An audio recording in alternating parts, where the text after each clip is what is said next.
કારગિલની લડાઈ વખતે અપ્રતિમ સાહસ અને શૌર્ય દાખવી ભારતના વીર જવાનોએ અનેક બલિદાનો આપી અને ભારત દેશને વિજય અપાવ્યો અને કારગિલની ચોકી દુશ્મનો નસાડીને કબજે કરી ત્યારથી આજના દિવસ સુધી આપણે આ 26મી જુલાઈનો દિવસ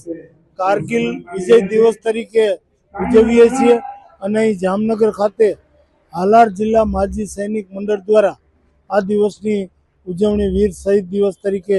થઈ રહી છે। ત્યારે એમાં હાજરી આપતા મને આનંદ અને ગૌરવની લાગણી થાય છે। આપણી ફરજ છે કે આપણા દેશની સીમાઓનું રક્ષણ કરતા,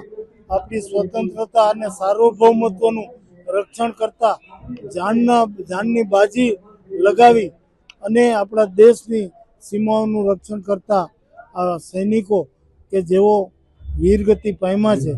તેઓની યાદ આપણા હૃદયમાં રાખવી જોઈએ। એના પરિવારોને પણ આપણે હૂંફ અને સાંત્વના આપવી જોઈએ અને હાલાર જિલ્લા માજી સૈનિક મંડળ દ્વારા આ કાર્યક્રમ એના માટે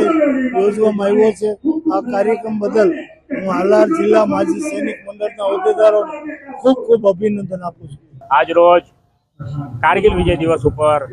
જે અમારા શહીદ છે પરિવાર એમને બોલાવી એને સન્માનિત કર્યા અને જે 527 જે જવાનોએ પોતાની પ્રાણની આહુતિ આપી એવા જવાનોને પણ યાદ કર્યા અને ખાસ કરીને આપના માધ્યમથી અમે પૂરા ભારતને એવો મેસેજ આપીએ છીએ કે જે દેશના સૈનિકો છે પોતાની પરવા નથી કરતા, પોતાના પરિવારની પરવા નથી કરતા અને પોતાના પરિવારની પરવા નથી કરતા અને પોતે હોમરૂપી હવનમાં પોતાના લીલા માથા હોમી દે છે એવા જવાનોને આજે અમે શ્રદ્ધાંજલિ અર્પિત કરી એના પરિવારોને બોલાવીને એને સન્માનિત કર્યા। એટલે આપના માધ્યમથી એમ કહેવા માંગીએ છીએ કે જે દેશના તમામ જે આપણા નાગરિક છે એક દિવ્ય પોતાના ઘરે પ્રગટાવી અને તહે દિલથી જવાનોને શ્રદ્ધાંજલિ અર્પિત કરે એવી અમે અપીલ કરીએ છીએ। ભારત માતા કી જય, વંદે માતરમ, જય જય ગરવી ગુજરાત।